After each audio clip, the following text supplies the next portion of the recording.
jing i jong me bada bashle gat ne u banduk imangi ya lukun me pa jing men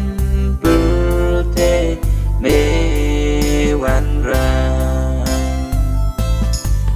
jing it play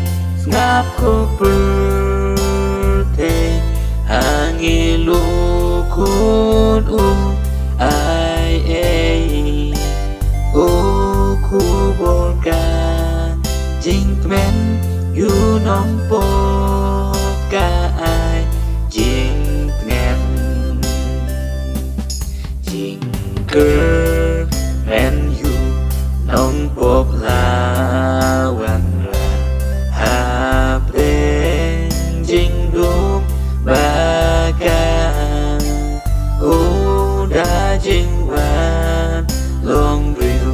Chris ukun uble ashat men kuka birthday Christmas card back when you try la shem ka jing when you bandem ku borga jing when you nong po ka ai jing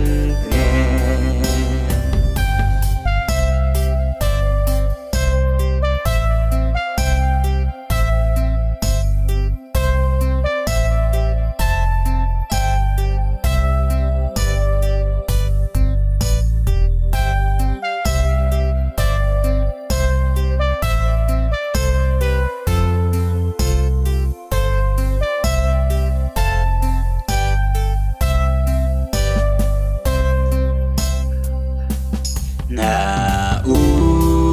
badu bam don la nhau bên cá birthday bên ban trai ha mẹ mem nhau read ne crowd jing it background mẹ bên bao jing it play ngap ko birthday yang iwan ban pen im ben riu to chat men jing sukha utrai la shem kasih Christmas nghi ba ai jing men ya trai ngin ya shem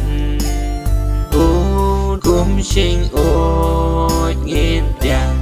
you try ha do no glad ya birthday klem bendun